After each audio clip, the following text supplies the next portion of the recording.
background, biblical understanding of who God is and why we do what we do.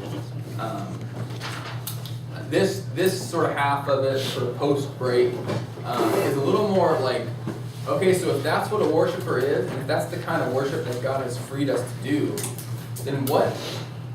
Like, not so much thinking like personal worship, because that's a thing, like, we worship God alone, but God has also called the church to worship together. And you guys, when you meet together and you sing and you hear the word preached, like, there's a special thing that God is inviting us to do when we gather like that. And I want us, especially you guys who are leading worship and who are whether you're attending or you're leading the services, but especially if you're leading, this stuff is really helpful to know, like, why do we worship together? Why don't we just become Christians and then worship God like monks in our little private corners of the world? And the reason that we do is because the gospel is a story, right? So if we were to say in a 4-point story, what is the gospel? I would say it like this. I would say there's 4. So stories, movies, books, novels, like, they have plots, they have characters, they have twists, and they happen in a certain order, right?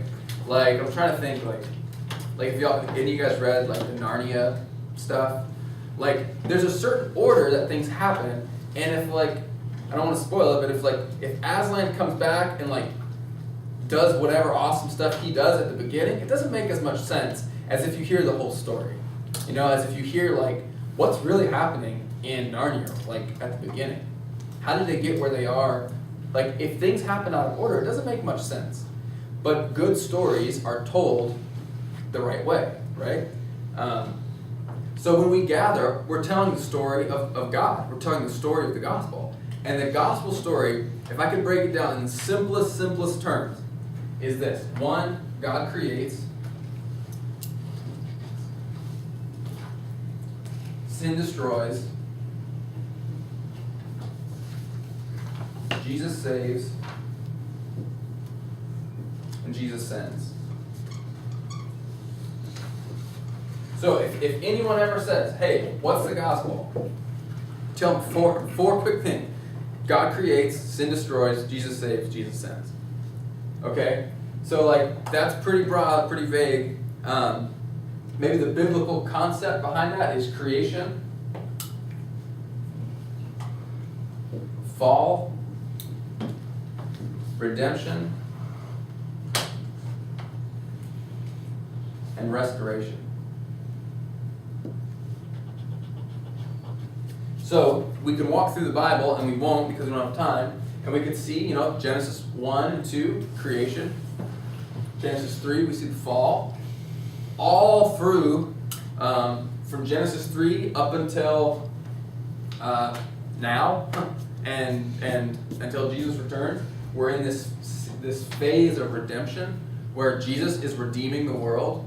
He's saying this thing that was once broken and lost and dead to me, Jesus is making alive again. And then one day, everything will be fully restored. Jesus teaches about that restoration, but we're not really there yet. Like, we're kind of hanging out, like, here-ish is where we find ourselves. And it's here that what God has invited us to do is worship together and remember all of this. Okay? So, if you take away one of these parts of the story, it's not a very good story. Okay? And even though we're not here yet, if we stop here at Jesus Saves, I don't know about you, but life is still super hard. I've been a Christian for 10 years, or 12 years, and life is still super hard for me, right? So living here is not quite as good of a story as living here, as remembering the whole thing. So if you take this story and you stop anywhere short, it's not the whole gospel, right? Even if you just take away this part, it seems like, oh, well, who cares about creation? Like, it doesn't matter what you believe about creation, as long as you believe Jesus saves. Well, like, it totally matters. Like, it's a different story if you take this away. You need to tell the whole story, or the gospel is not the gospel. And so what we do when we gather together is we want to rehearse the story. Does that make sense? And so that language might be weird, but I want to say it again, like when the church gathers together, the primary thing we do is we rehearse the gospel. And that might sound weird, because it's like, what do you mean rehearse the gospel? Well, what I want to say is, if we don't intentionally tell ourselves the whole story, we tend to like to hang out on some part of it. You know how some people just have a thing? Like some teachers, they always start ranting about this or that. Or like my dad always, if I get him started on this, he just goes on and on and on. He can't stop. Like, it's normal for us to like find something. Even I had seminary professors who like, this guy, his thing is like the resurrection. Everything for him comes back to resurrection. Like, almost to the point that like you get annoyed because it's like this one thing over and over and over. And if we're not careful, our services can look like this. When we gather, if we only ever sing songs about the cross are good. But if we only hang out here, a song about Jesus saving us is something we need to sing. Like, don't get me wrong. But if we gather, and I come to a service and your youth band is leading, and we only sing songs about the cross, and Jacob teaches on the cross, and I'm not a Christian, I can walk in and say, okay, the cross was to save me, but if I don't know any of this stuff, I have no idea what I need saving from. Like, what? Okay, cool, cross, what does that even mean? So it matters that we tell the story in a way that is complete. Does that make sense? So when we gather, and I think this is where we see, this is a little bit of a tangent, but I think we see an interesting division between the older generation of Christians and the younger student generation right now. Because when I think of like a church service primarily geared towards older people, they like to hang out up here, singing the adoration hymns. They're great. Adoration hymns are awesome. They're necessary. We need to be singing them. But when I think of like a college ministry or a student ministry like this, we tend to like to hang out here, like in very like evangelical sermons, very like secret. We want to reach people with the gospel, but we tend to try to hang out here as sort of a rebellion against all the stuff about how God is holy, because that doesn't sound as good as Jesus will save you. And what I want to argue is, if we shortchange any of that, our services, one, they're forming us in a lopsided way, and two, they're not making any sense to the world that's looking on. So, when we gather, we want to remember that these four things have to be like in balance, and they have to be like sensible. So, and these words, you can totally use different language. I know Jacob sort of started kind of teaching a little bit about this stuff, but one of just a term that we would use in our services would be a call to worship. And you guys might be familiar with some of these, and some of them might be weird to you.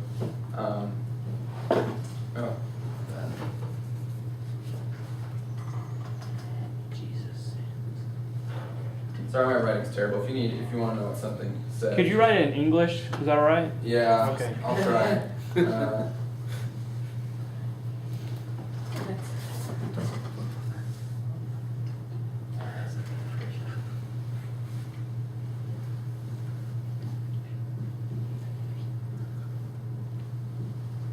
So these words, you may know some of them. So when we tell the story, God creates, creation. The part of our service that sort of like echoes that is what we would call the call to worship. And the call to worship is just a reminder of who God is. We're not talking about Jesus and the cross yet. We're not talking about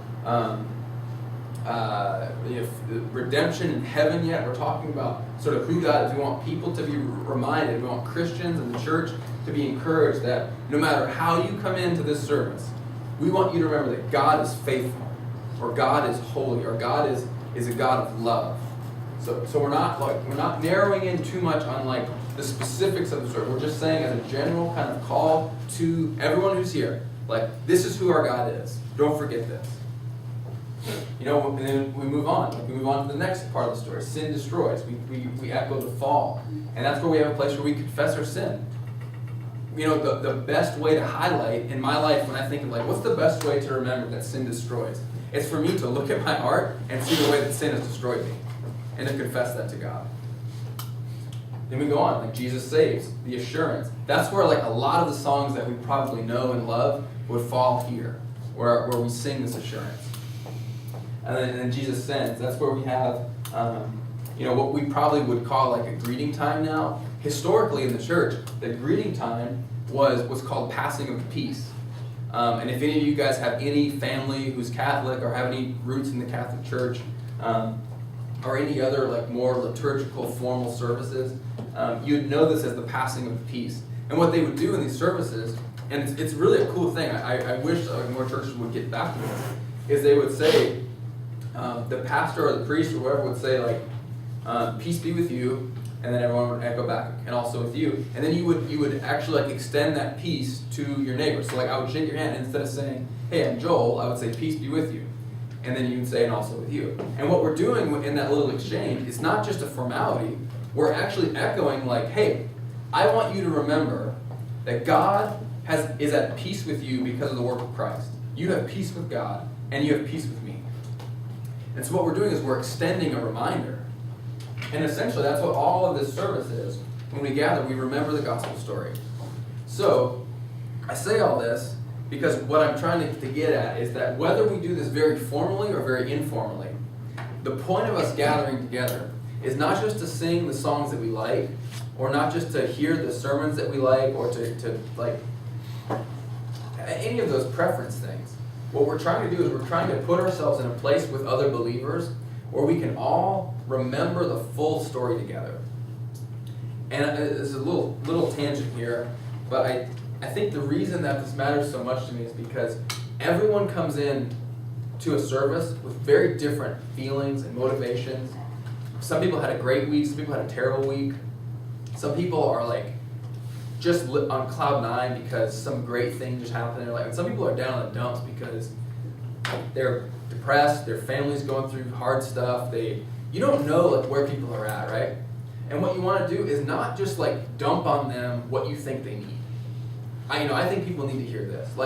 We don't know that. We can't know that. And so as Christians, what we want to do is we want to gather with something that is universal. And there's nothing more universal than the gospel. I've heard someone say, this is more of a missions kind of comment, but if the gospel you believe doesn't work in a third world country, then you're not preaching the gospel. And it's the same thing musically. If our services and the music we're singing, if the story we're telling in our services doesn't apply to everybody, it's not the gospel. Because the gospel in the Bible is accessible to anyone and everyone everywhere. So if we hang out here and someone doesn't understand the fall, singing songs about the cross doesn't mean anything to them. Because they're what am I being saved from? So you see kind of what I'm saying, that when we gather, the reason we gather is not to get filled up. It's not to get more Jesus. It's not to get more peace or more forgiveness. We have all the forgiveness and peace and joy we need in Christ. But it's to remember the whole story and to get really good at rehearsing it together. So our songs, our sermons, our testimony is all oriented around doing this. And this is kind of the part where it kind of comes alive a little bit, because depending on who's leading, it looks different when I do a call to worship than maybe if Jacob did a call to worship. If someone said, hey, will you lead a service, and I was supposed to do the part of the service that was our assurance, I would find a verse and I would encourage the church with a verse that says something about the finished work of Jesus. Because I want the church to remember, I want you guys to remember, no matter what you've done, Jesus is faithful to forgive because of his atoning sacrifice on the cross. So all of this is important because it keeps us from coming in thinking that we need to do certain things, sing certain songs, that we need to convince people of anything. Our services are simply a reminder for the church.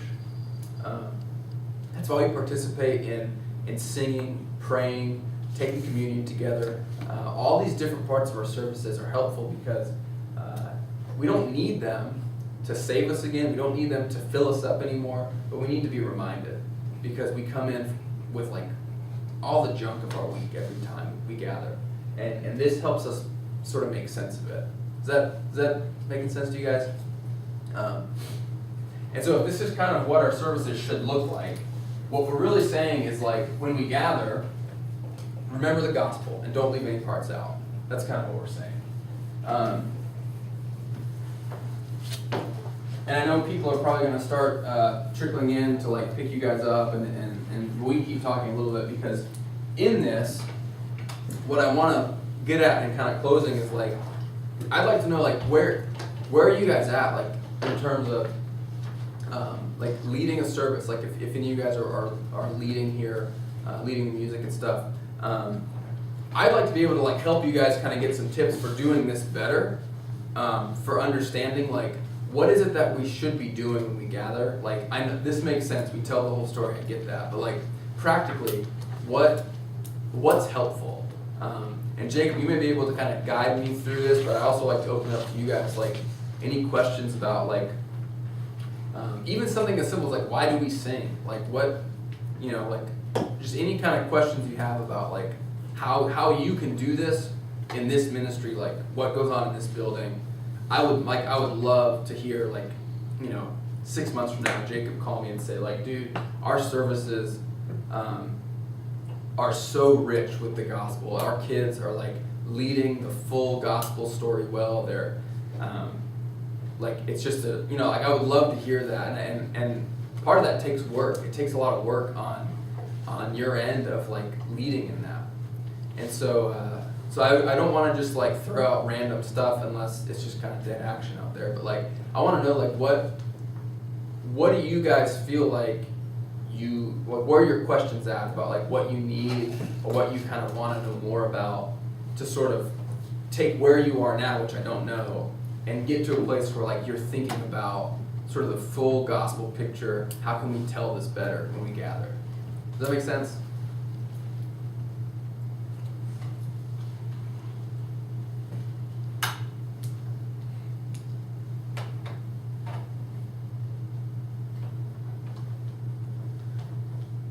Jacob, you want to lead with a question? Yeah. So you grew up in like kind of a church, probably similar to ours, and so like at some point you began thinking about it.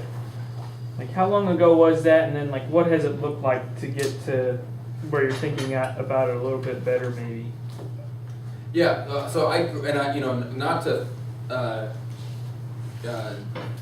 You know, I don't know what your services here look like, or like, but I know I grew up in a church that was focused way more on tradition than on like biblical accuracy, maybe even sometimes. That, you know, it's tradition that we sing these songs, and I think I just grew up in a place where I wanted to know why, because I didn't like the music, like specifically at my home church where I grew up, like the Sunday morning services. The music just didn't matter to me. But my dad was the worship director, so I had to go and I had to sing, and I didn't want to tell him I thought it was dumb, but it just didn't really matter. And so I kind of had these questions of like, why do we even sing the songs we sing? I don't even know what any of these words mean in this hymn. And I think asking the question took me a roundabout way, not so much to get mad that I had to sing songs I don't like, but that it made me say like, why do we sing anyway? What's the whole point of all this? And so I think growing up in a church probably similar to this, it wasn't so much that I like was mad about what we're singing or that we don't do the songs that I like. I think it set me up to ask the question of like, why are we singing at all? And I don't know, does that kind of answer? Like, it was probably when I was like in high school and I was starting to lead worship, and I was tasked with picking out songs. And it was hard because I found myself doing the same thing that my dad did, which was pick the songs that the church already liked. And I was like, now I'm leading worship in my youth group, and I was doing the same thing because I didn't know what else to do. I was like, I ended up just picking the songs that I knew really well and that I knew everybody else would sing. And I just got frustrated with myself because I was like, I'm doing the exact same thing that I was getting mad at my dad for doing, which was like picking songs that that not. So you everybody did likes. that in youth group. You Uh-huh. did kind of like songs that just the youth I liked. did the exact But your dad was kind doing it with the of adults. in rebellion to what like my dad was doing in our church. Like I did the exact same thing, but I did it sort of for the youth. And I had this chip on my shoulder. I was like, well, I'm doing this really relevant thing, and like in the grand scheme of things, none of us are that relevant. Like none of what we're doing is contemporary. Everything's at least 20 years behind the scene.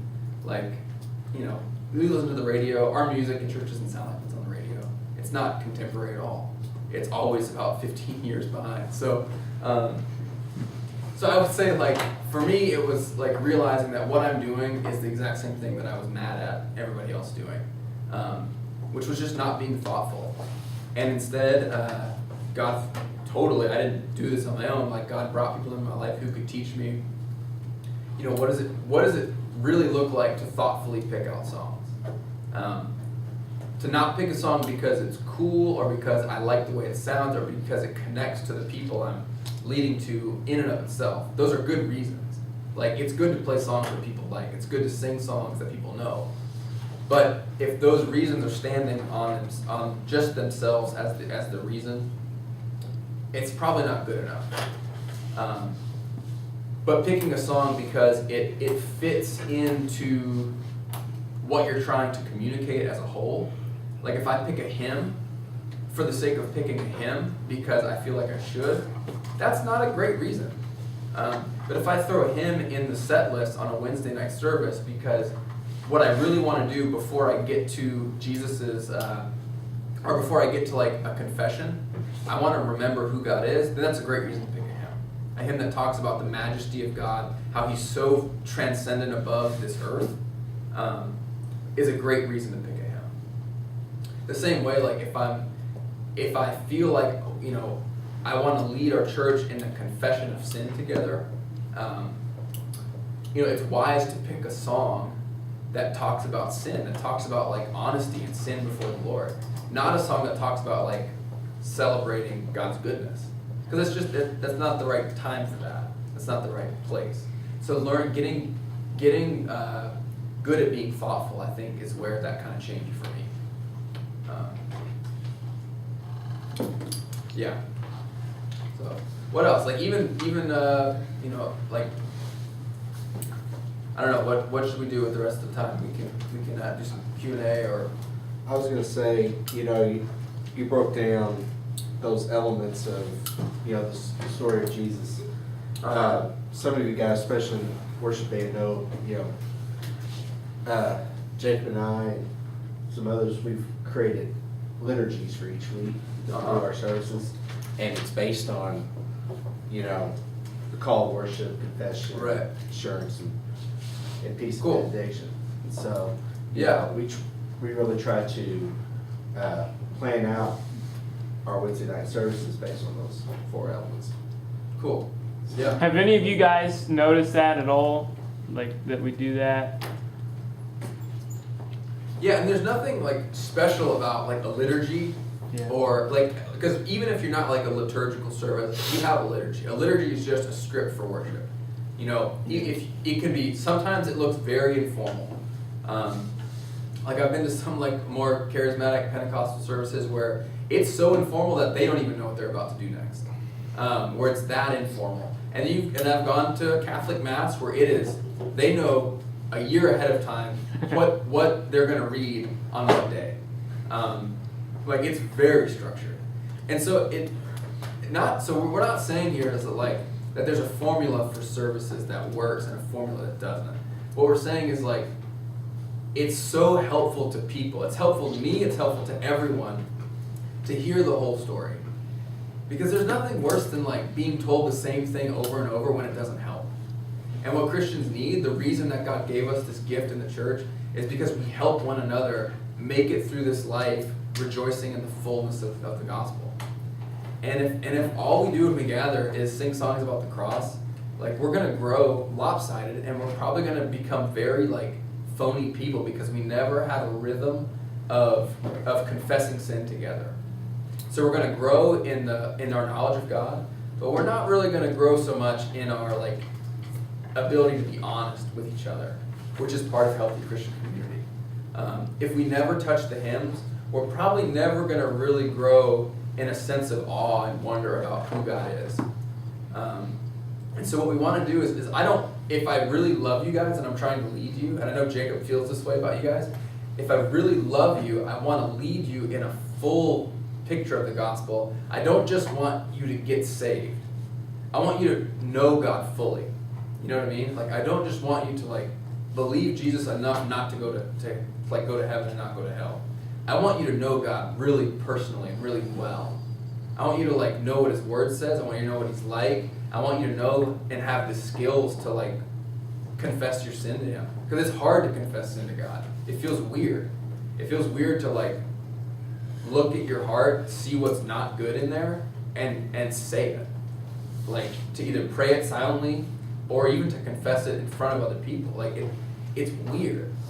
But if you love the people you're leading, that's what you'll do. And one of the things I have at the very, very bottom of my notes is, and this is sort of after I sort of imagine we talk a little bit more about practical, like musical stuff, and we still can, but when you're leading from a place of compassion, which what I mean by that is like, you really love the people you're leading, you really want them to know God fully, you lead in a very servant way. So what I wrote in my notes was compassion leads to servant leadership, and comparison leads to selfish leadership.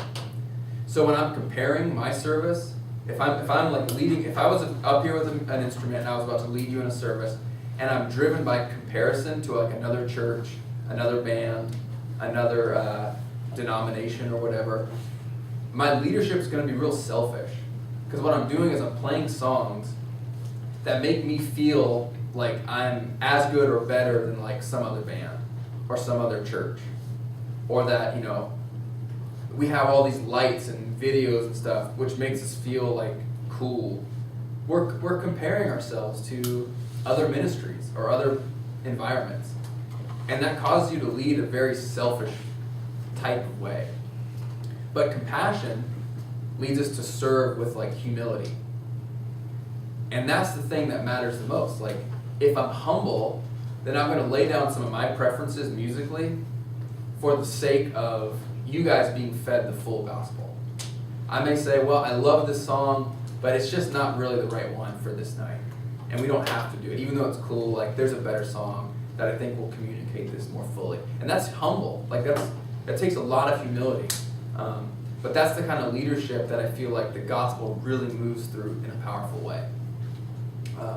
So I think my prayer for you guys would be that like you take this stuff, we've dumped a lot of information, that you take this stuff and then it causes you to say, like, whether you're a leader or you're just a participant in a service, is that you say, like, how can my presence in this service help display the glory of God and the fullness of the gospel?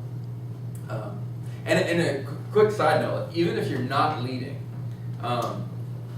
the people who just participate in the service, you still are leading in worship, because one of the things that we're supposed to do when we gather is we sing. And if there's no one else singing, it's like, it matters to me as a leader when I see you singing, because it encourages me. So it probably looks like from the floor that only what's happening on the stage is the leader part. But I remember at J-Town, where me and Jake were both at church in Louisville, there was a guy that I had a conversation with during the week who was just going through a really rough time. He lost his job, and he was feeling just like a little bit depressed because he was like, his family was going through some junk, like his in-laws. And I remember during the week him telling me, like, this is just a super hard week. But on Sunday, I'm leading worship, and I'm playing my guitar, and I see him singing just like, you know, like water-filled eyes, on the verge of tears, singing to God. And I was just like blown away. Like, here's a dude who has every reason to just be like angry at God, confused, hurt, like God has not seemingly been that good to him this week. But here he is, like, pouring out his heart to God. And it encouraged me. And so, like, everything matters. And that kind of goes back to the beauty of what we talked about before. All of our lives, every bit of our lives is a useful sacrifice to God when Jesus has redeemed it. So whether you're just sitting in the crowd or you're actually like up here, you're planning services, you're leading services, your worship really matters, and it really does inform the gospel message you're trying to share. Like seeing that guy worship reminded me all over again that these 4 parts of the gospel story, like seeing him respond to God reminded me that this is all true in a way that like more than any song or sermon could have. It was so meaningful to me to see it like God really does redeem. Like that part of the story, seeing him respond to God the way he did, just like drove home the concept that God is redeeming this guy's terrible week right now. Like God, the power of the gospel is letting this guy who has every right to be so angry at God, is letting him experience redemption, really. That this whole week that was terrible is not the end. Jesus is at work.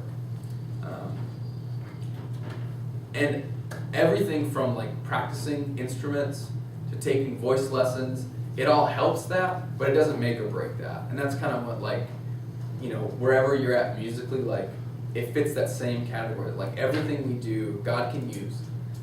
God can use like a terrible squawky voice if that's what he has. And he can use a beautiful trained voice if that's what he has.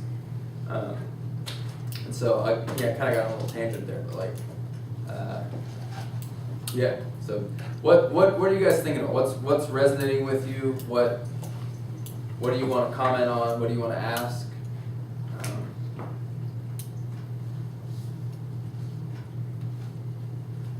Anything stick out in that you think you might like want to keep thinking about or keep talking about later?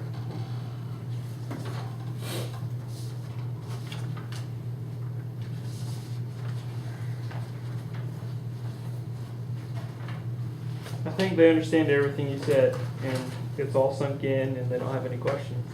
Sweet.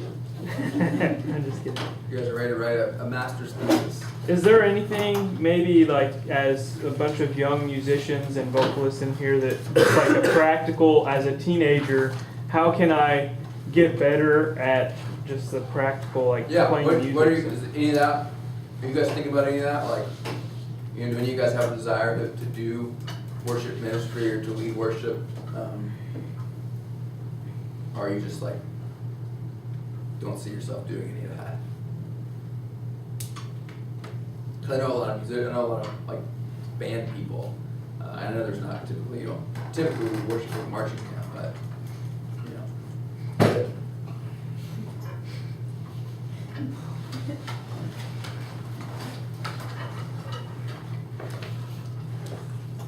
So you guys are like solid. Even this is worship.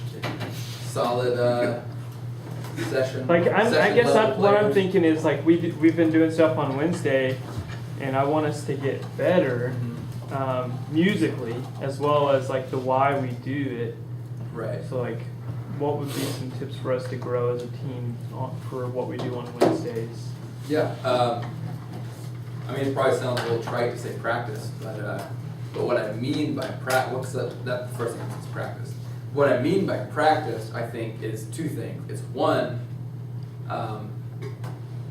practice in the sense of like, go into your room, take your instrument, and work on it.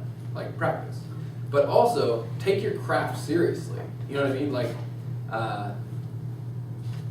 me practicing guitar, in the sense of like, I guess what you normally think when you hear the word practice is you take a book, or you watch a lesson on the internet, or you ask a guy some tips and you go work on them, right? But practice also is like sort of even just mentally like taking your craft seriously, saying that like God has gifted me, whether it's just for this semester, God's gifted me with the ability to play the guitar or to sing. You good? I'll be right. Okay. So like, how many of you guys play guitar? Do any of you guys play guitar? A little bit. How many of you guys sing? You guys, but then the rest of you, all but a couple play other instruments, right? Play the football. Okay, they play the football. Okay. Cool.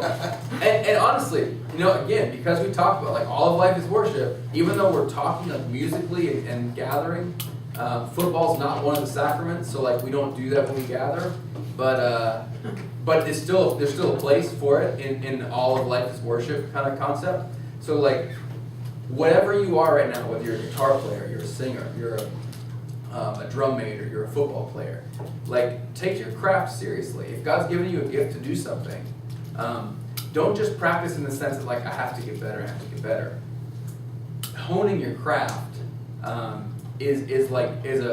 it sort of blends the work and the spiritual aspect of it. Like, you know, it's not magic that a guitar is a good instrument to lead worship. So playing guitar doesn't make you a worship leader. But when I got serious about leading worship, one thing it drove me to do was get better at playing guitar. Because if I can't play very well, people are going to be so distracted by my terrible playing that like none of what I put into the service is going to really even be communicated, because all people can see and hear is this like terrible screeching noise.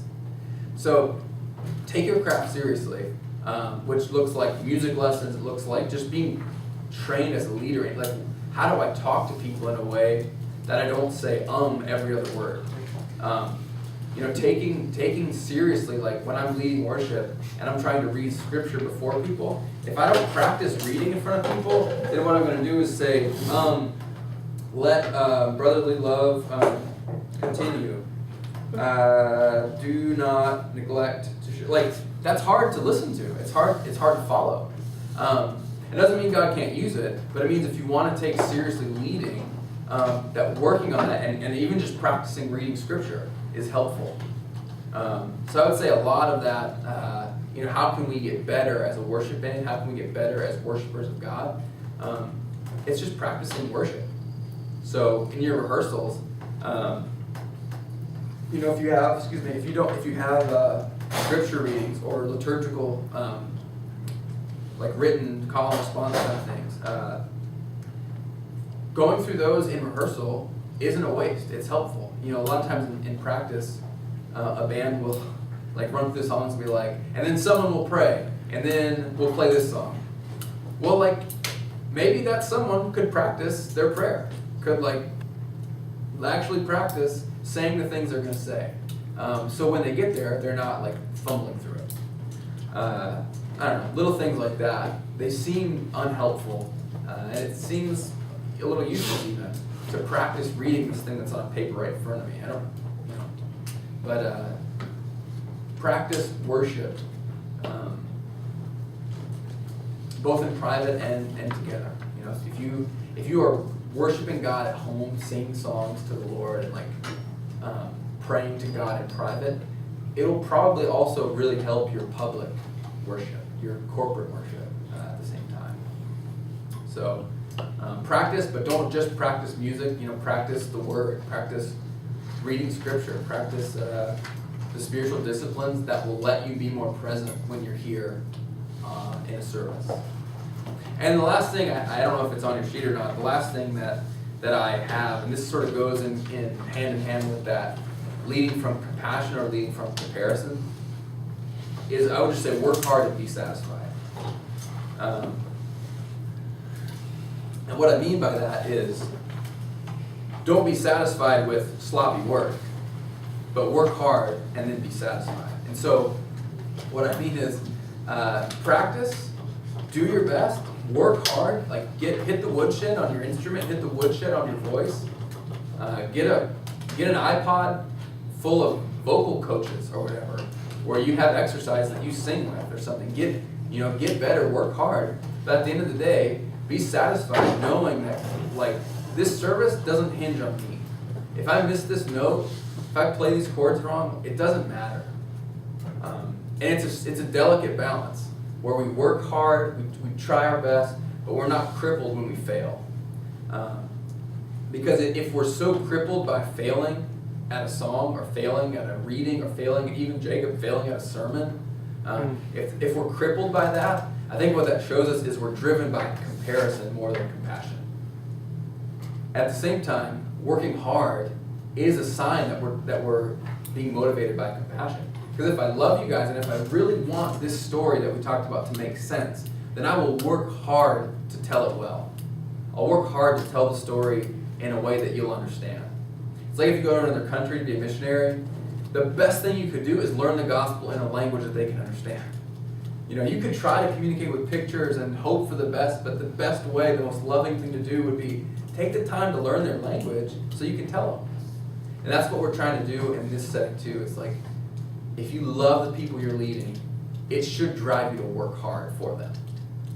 You're not earning anything with God. God's already happy with you. He's already pleased with you. But it's as a sign of compassion to the people you're leading and loving. Work hard, practice hard. Be thoughtful and be like critical. You know, I know that you're like kind of stepping and helping the band. Like, be thoughtful about, is the band understanding this in our service? Are the people who I'm trusting to help lead this, are they getting it? Because it all kind of boils down together. Like, the essence of what happens is more than just kind of the sum of its parts. So yeah, work hard, be satisfied, trust that God is using you. If He's gifted you, step into that, practice, love that gift, and don't be crushed when you experience failure. Because God gave you the gift, not so much to succeed with it, but He gave you the gift to use it. Does that make sense? Yeah. So, Cool. I think that's good. Yeah, thank you, Joel. Let's show Joel that we thank him.